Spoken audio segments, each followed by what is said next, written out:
Good evening, dear listener. Tonight, we open the pages of one of the most enchanting tales ever told. But before we begin, if these quiet stories bring you peace, take a moment to like this video and subscribe. I'd truly love to know where you're listening from and what hour of the night finds you here. Our little circle now stretches across oceans, bound by stories and calm. So dim the lights, let the air grow still, and let your mind wander gently with me into tonight's story. Let your mind drift to a place touched by magic, an old world city that feels as though it has stepped straight out of a fairy tale. It is here, in this quiet storybook land, that our tale begins. First, imagine the streets and the homes of the people who live their simple, peaceful lives. Rows of sand-colored houses stand shoulder to shoulder, each with a tiny garden tucked behind it. Their rooftops are laid with golden tiles that catch the sunlight and shimmer like hidden treasure. It is a beautiful late afternoon.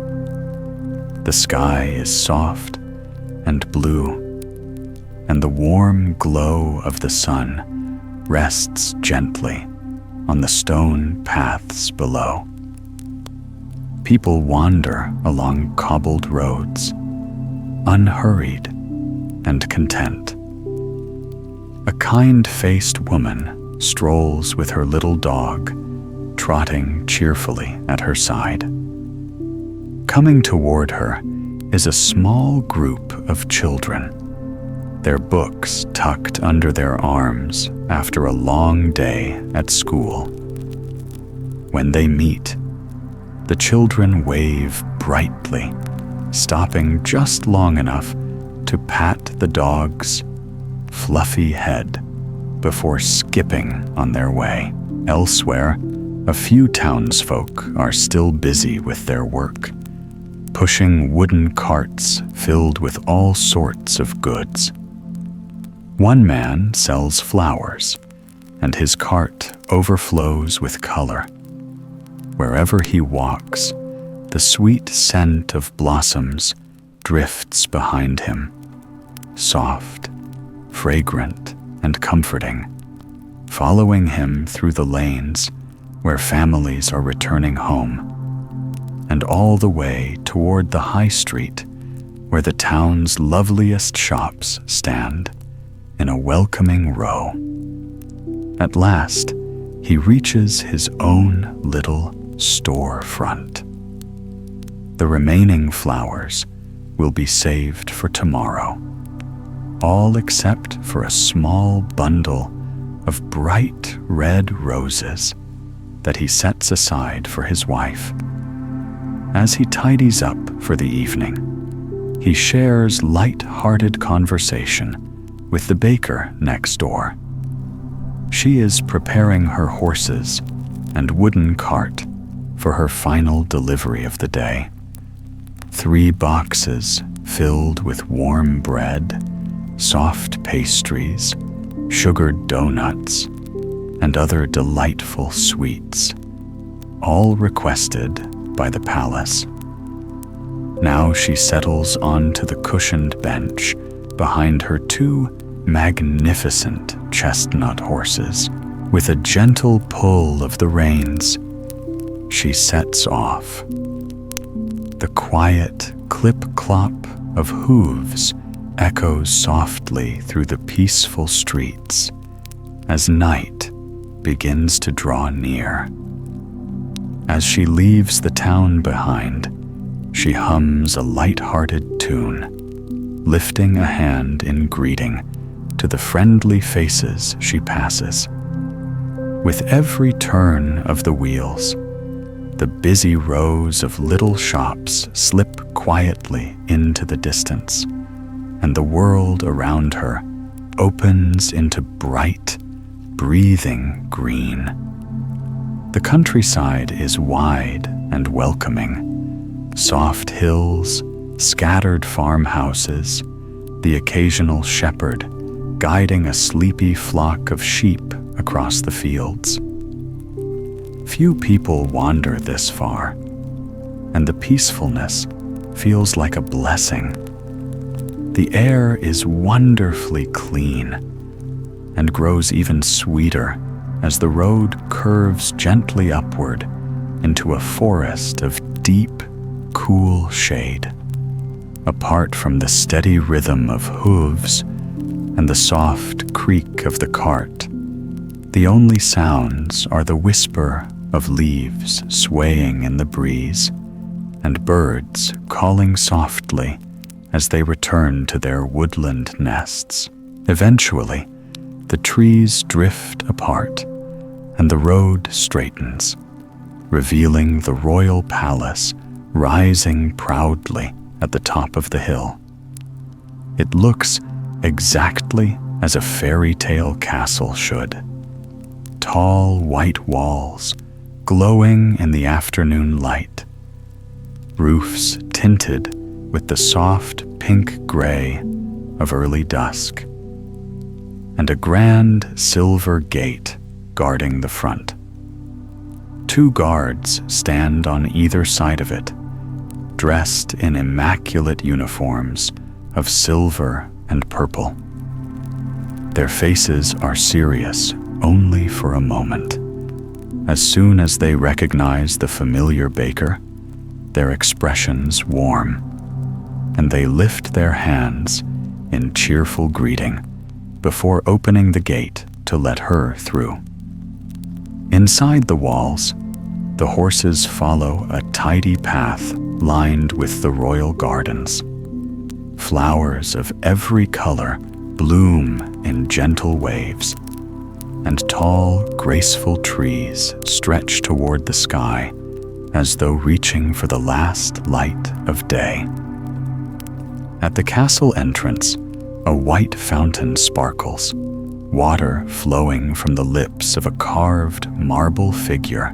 Behind it, 2 staircases rise and curve toward one another, meeting at a balcony where the enormous doors stand open.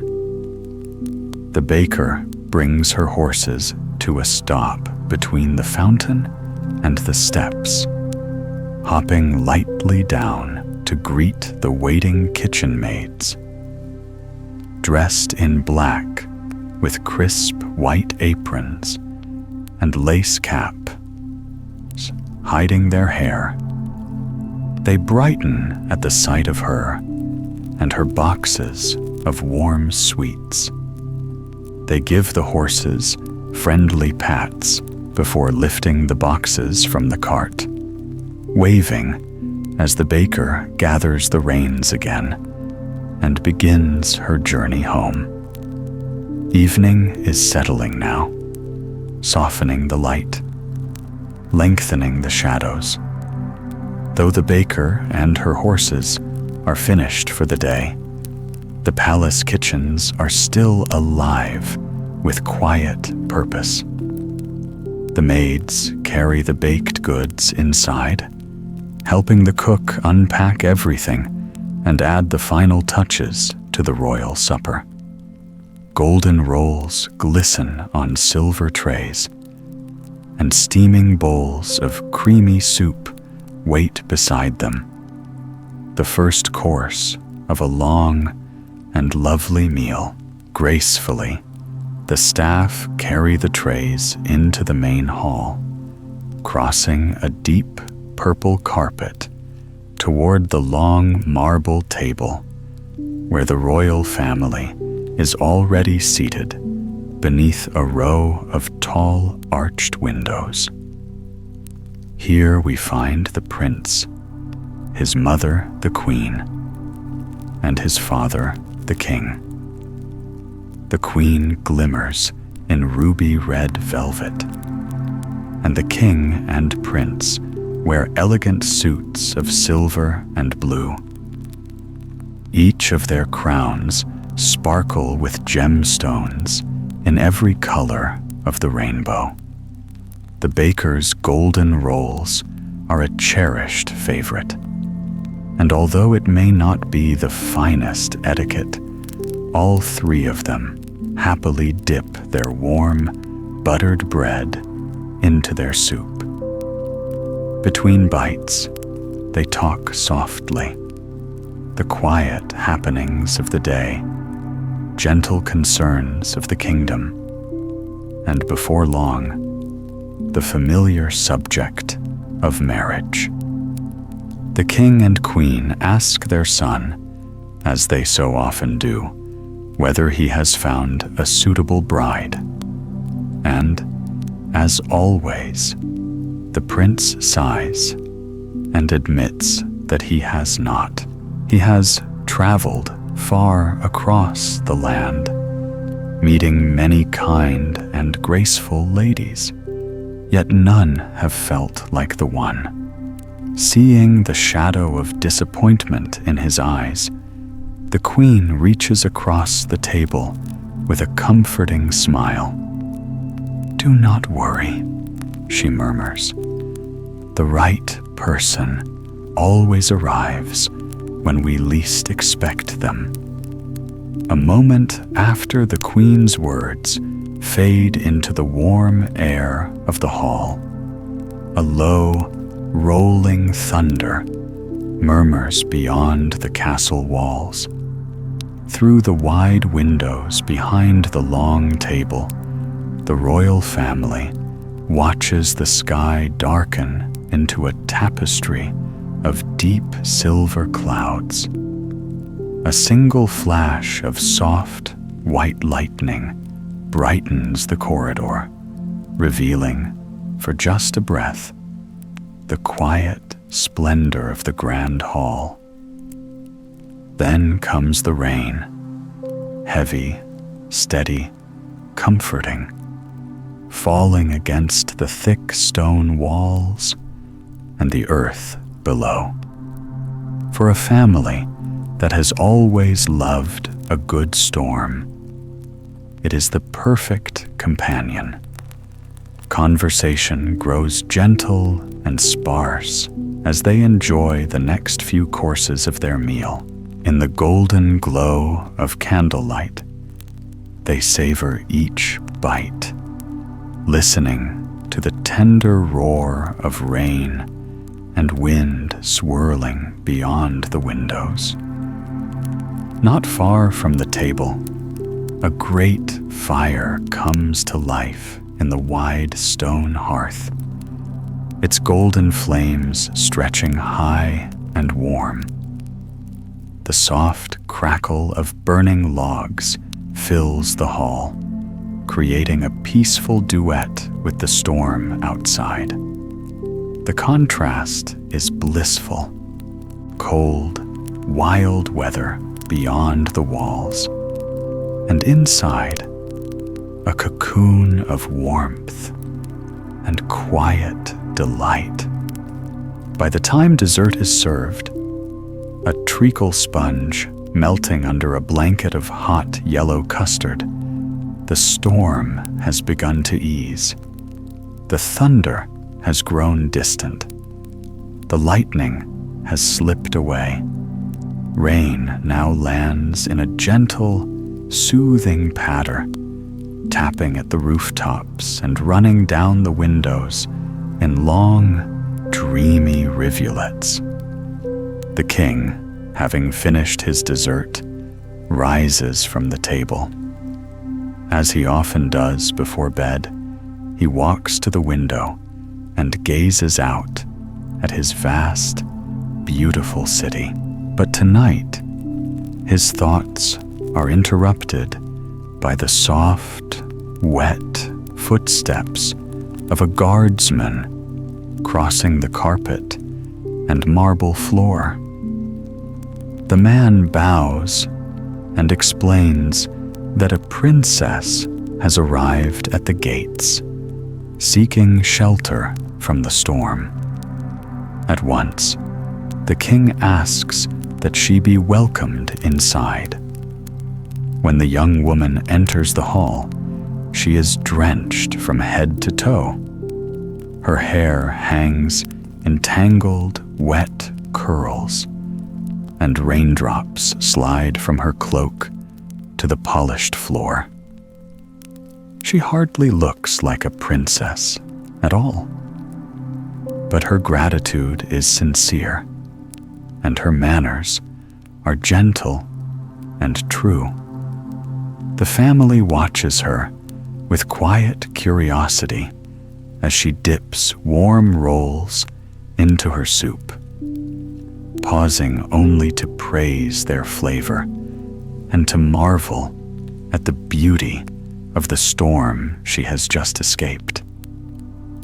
As she dries by the fire, something about her begins to change. Her face softens, her posture settles, and with every passing moment, she appears more and more like someone born of royal grace. The prince cannot help but notice. He is charmed. Many princesses he has met were elegant, yes, but few were so kind, and none would have walked alone through such a storm. But the queen remains cautious. She is used to meeting princesses in glittering ballrooms, wearing sparkling tiaras and flowing gowns, surrounded by family and servants. This young woman arrived with no crown, no entourage, only a wet cloak and a sweet, earnest smile. She seems like a princess, yet the queen must be sure. And so, as the family sips hot cocoa by the fire before bedtime, the queen quietly puts her plan into motion. Following her instructions, the maids gather mattresses and soft duvets from 19 guest rooms and bring them to the chamber where the young woman will sleep. The queen meets them there, holding a single small green pea between her fingers. She places the tiny pea in the center of the bed and steps back as all 19 mattresses are stacked neatly on top, followed by 20 duvets and a tower of pillows. The bed rises so high it nearly reaches the ceiling. A ladder is brought in at once, for without it, no one could possibly climb to the top. With everything prepared, the royal family retires for the night, hopeful for peaceful dreams. Meanwhile, the guest is guided to her room. When the door opens and she sees the towering bed before her, her breath catches and her mouth falls open in wonder. And so her night begins, atop the tallest, softest bed in the entire kingdom. She stands beside the towering bed, dressed in the silky white pajamas she borrowed from the queen, the fabric whispering softly with every breath she takes. In the quiet glow of candlelight, she counts the layers before her. 20 mattresses and 20 duvets rising like a fluffy mountain into the shadows above.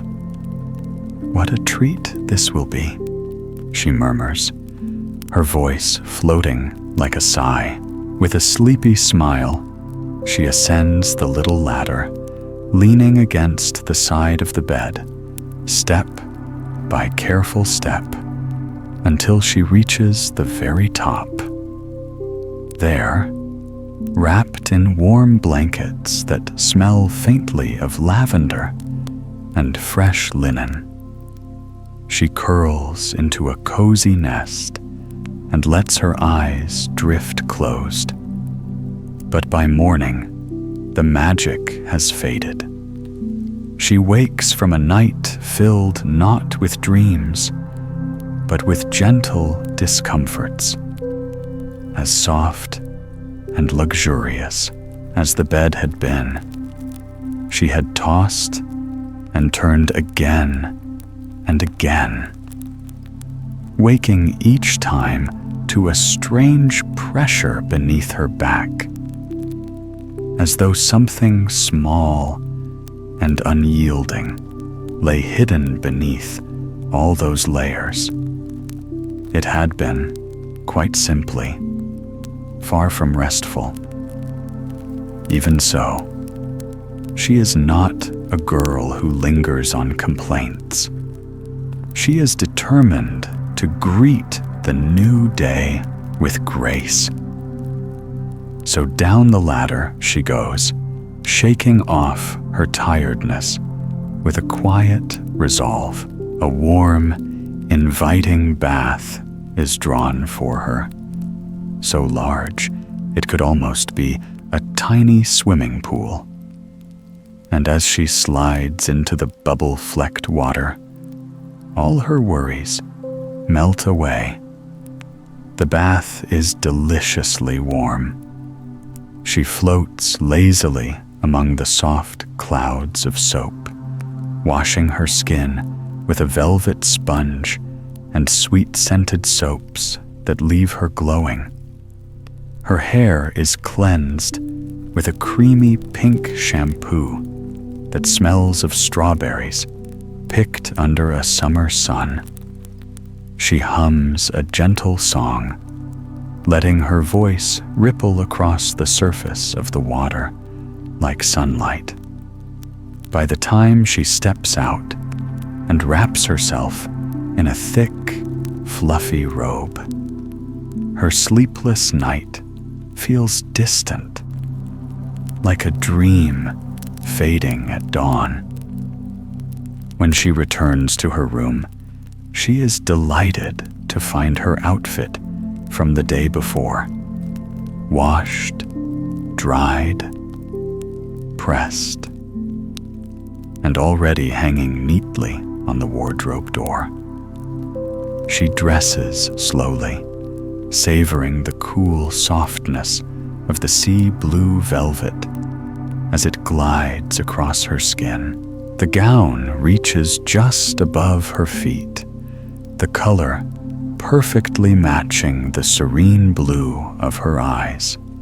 A band of silver silk wraps gracefully around her waist, and shimmering threads trace gentle waves along the sleeves and hems. Once a kind maid has brushed and pinned her hair with tiny pearl-tipped clips, the princess feels more herself than she has since arriving.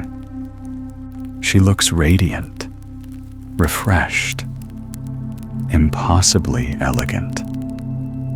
So much so that when she steps into the main hall for breakfast, the royal family can hardly believe the transformation.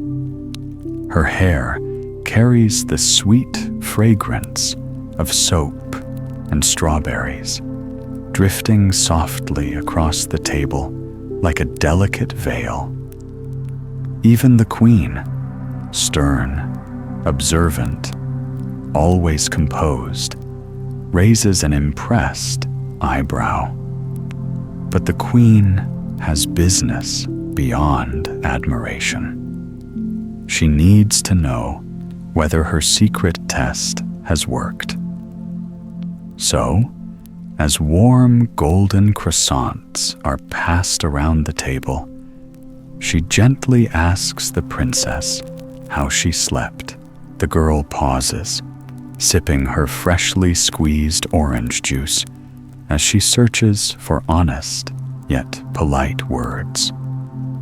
"Your Majesty," she begins softly, "I have never seen a bed so tall and splendid. Climbing into it felt like a little adventure of its own."